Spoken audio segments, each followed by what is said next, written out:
This morning, we are learning more about the San Antonio police officer who shot and killed a man earlier this week. San Antonio police officials say that Officer John Carroll shot and killed 34-year-old Ruben Garcia after the two struggled over Garcia's handgun. The officer was wearing a body camera at the time, but that footage has not been released. Right now, Carroll is on administrative leave, which is protocol. He has been with the San Antonio Police Department for 4 years.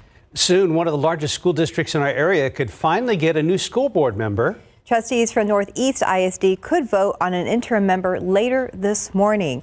And as John Paul Barajas reports, this particular seat has been open nearly 3 months. That's right. Trustee Terry Williams passed away in August after a long illness. Since then, there has been some back and forth on the board over her successor. Trustees interviewed 4 candidates Monday night. KSAT Investigates has learned one of those candidates was sued by NEISD last year. Jacqueline Klein was also sued by Bexar County and the city of San Antonio, all for allegedly not paying her property taxes. Lawsuit records show Klein owed just over $8,400 in taxes, penalties, and interest when that lawsuit was filed in January of 2022. Court records show Klein was unsuccessfully served in that case in May. KSAT Investigates confirmed that lawsuit is still pending. As of Thursday, Klein has not returned KSAT's calls for comment. Klein previously ran for the single-member District 2 seat last year. She lost to Terry Williams by less than 80 votes. Sources tell KSAT Klein has the support of 3 of the board's 6 trustees, but has faced questions from the other trustees over past social media posts and her backing from a conservative political action committee. Again, Klein is one of 4 candidates interviewed. That was Monday night. Trustees met in a 2-hour executive session after those interviews, announcing the vote this morning at 8:30. The person appointed will serve until the May election unless they run and are elected. John Paul Barajas, KSAT 12 News. Now to the ongoing manhunt for the suspect in the latest mass shooting in America. Law enforcement searching the woods and waterways for 40-year-old Robert Card, the suspect accused of killing 18 people and wounding 13 more at a bowling alley and bar in Lewiston, Maine. As ABC's Aika Jati reports, police have collected more evidence, which is giving some new insight into the suspected killer's actions. Overnight, investigators appearing no closer to catching Robert Card, the Army reservist wanted for the deadly mass shootings in Maine. Heavily armed police surrounding a home associated with Card Thursday night.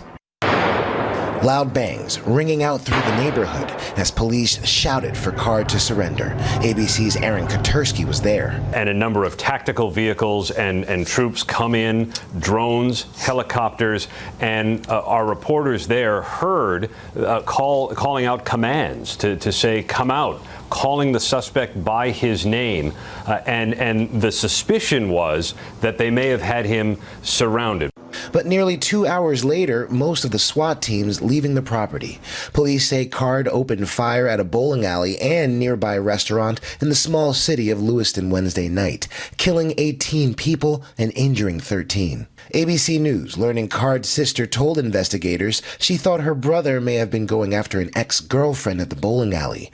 2 counties still under shelter-in-place advisories this morning. Schools and businesses are closed as far as 50 miles from the shooting scenes. Everybody's scared. I mean, nobody is used to having a shooter in Maine. According to sources, investigators finding a suicide note at Card's home addressed to his son. It did not provide a motive for the rampage, but contained bank information and what are described as rantings. Card this past summer was treated at a mental health facility after reportedly hearing voices and allegedly threatening to attack a National Guard facility. It appears Card was thoughtful about eluding police. He left behind a cell phone, which authorities have recovered, but apparently Card suspected the phone would be tracked. Ika Jachi, ABC News, Lewiston. This morning, the U.S. has carried out airstrikes in eastern Syria at 2 facilities linked to Iranian-backed militias. According to the Pentagon, the strikes targeted a weapons storage facility and an ammo storage facility. In retaliation, the facilities were used by Iranian forces to help carry out attacks on U.S. forces over the last few days. Defense Secretary Lloyd Austin says the strikes were in self-defense and they are separate from the ongoing conflict in Gaza. In Mexico, at least 27 people are dead and 4 missing after Hurricane Otis slammed into the coast. The Category 5 storm caused major damage to high rises and flooded roads. The storm also caused power outages to 500,000 homes and businesses. More than 1,000 workers are rebuilding the grid so water service can be restored to the area. Military aid has also arrived to assess the damage.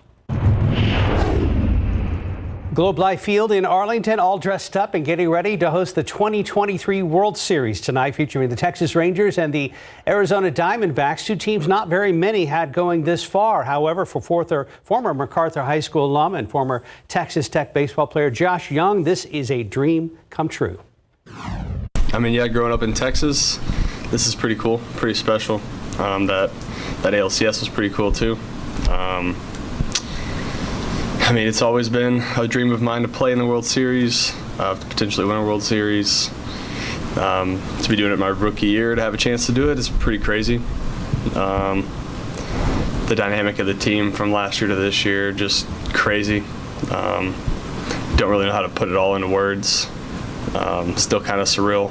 Still have those like, hey, pinch me kind of things. But we're here and we're ready to do it.